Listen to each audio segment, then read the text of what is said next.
सभी को मेरा हेलो, नमस्ते, सत श्री अकाल एंड वणक्कम।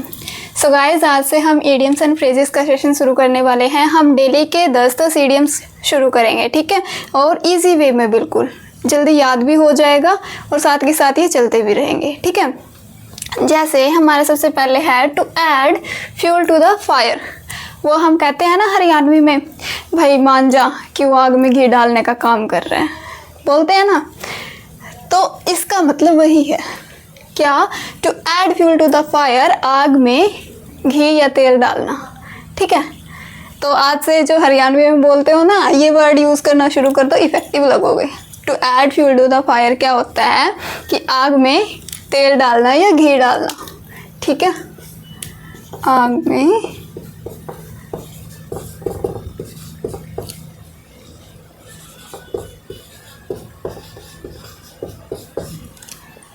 ठीक है। जैसे एग्जाम्पल ले लो, his speech only added fuel to the fire. मतलब कि जो वो बोल रहा है ना, वो सिर्फ आग में घी डालने का काम कर रहा है। मतलब लड़ाई नहीं सुलझा रहा, वो सिर्फ आग में घी डाल रहा है, मतलब ये वाली, ठीक है। तो नेक्स्ट क्या है हमारा, टू बेगर डिस्क्रिप्शन। अब ये क्या होता है भाई, जैसे हम अपने डेली लाइफ में एक सेंटेंस यूज़ करते हैं, क्या कि हाँ ये चीज़ तो इतनी अच्छी है भाई, हम शब्दों में बता ही नहीं सकते, इतना ज़्यादा है कि शब्द ही ख़त्म हो गए हमारे पास। तो जो चीज़ शब्दों में बयान नहीं की जा सकती, तो उसके लिए हम क्या यूज़ करेंगे, टू बेगर डिस्क्रिप्शन।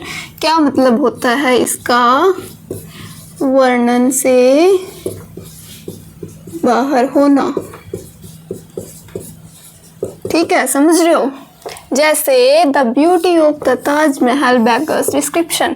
जो ताजमहल की ब्यूटी है, हम उसको शब्दों में बयान नहीं कर सकते, इतना अच्छा है मतलब वो, ठीक है। अगर आप इसको अपने डेली लाइफ से कनेक्ट करते हुए सीखोगे तो बहुत ही ज़्यादा इजी लगने लगेंगे और मज़ा आने लगेगा आपको इनको पढ़ने में, ठीक है। To break the ice. To break the ice का मतलब होता है बोलना आरंभ करना, बोलना आरंभ करना। जैसे after a long silence Shyam broke the ice.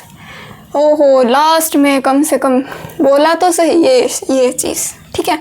After a long silence Shyam broke the ice, Shyam ने बोलना आरंभ किया। जैसे कि लड़ाई हो जाती है तो बोलते हैं ना कि हाँ भाई बोल ले तू भी कुछ।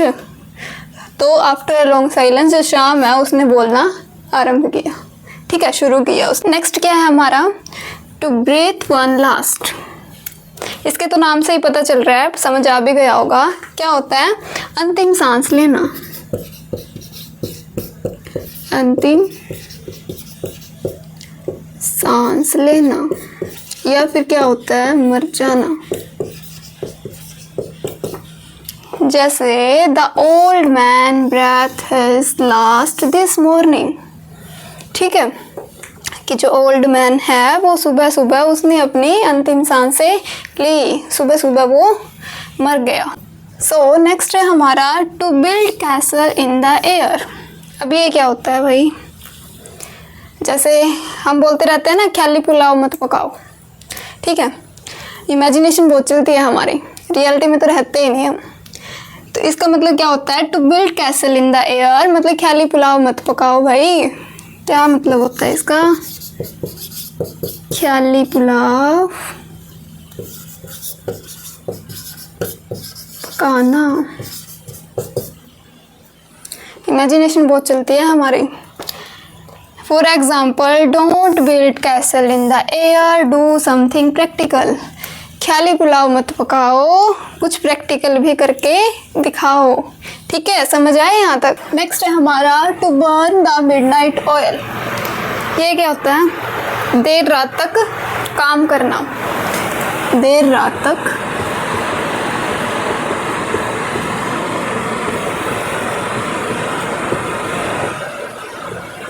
काम करना। जैसे students burn the midnight oil near the examination. अब तो समझ ही गए होंगे, स्टूडेंट तो सबसे ज़्यादा समझ सकते हैं इस बात को। क्या करते हैं हम पूरे सेशन में, कुछ नहीं करते, बिल्कुल ऐसे ही फिरते रहते हैं, पूरा साल निकल जाता है।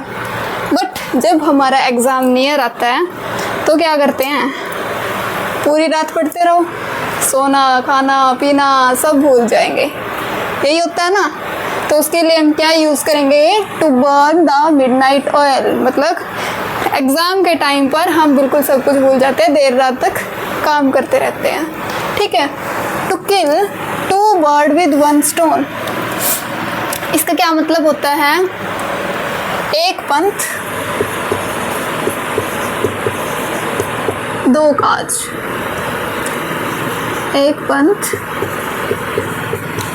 2 काज। जैसे I went to the mall to see my brother and I bought a book. I killed 2 birds with 1 stone. मतलब मैं अपने भाई को देखने गया था मॉल में, उसको ढूंढने गया था और वहाँ से मैंने क्या करा, एक बुक भी खरीद ली, तो मैंने एक पंथ 2 काज करे, ठीक है। नेक्स्ट है हमारा to mind one own business, इसका क्या मतलब होता है, अपने काम से काम रखना,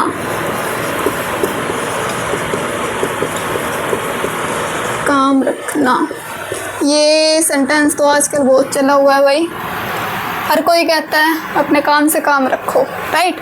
तो उसकी जगह क्या वर्ड यूज़ करना शुरू कर दो आप, to mind one's own business, अपने काम से काम रखो। Don't interfere in my work, you should mind your own business, मेरे काम में दखल मत दो, इंटरफेयर मत करो, अपने काम से काम रखो। नेक्स्ट हमारा टू पे back in the same coin, इसका क्या मतलब होता है, नहले पर बहला। अब इसका एग्जाम्पल है जो आप हमें बताएंगे, ठीक है। नेक्स्ट है हमारा to leave no stone unturned, इसका क्या मतलब होता है कि पूरा पूरा प्रयत्न करना, पूरा पूरा प्रयत्न करना।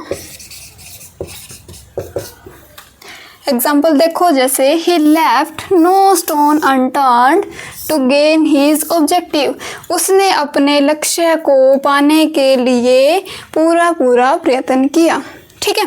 Thank you.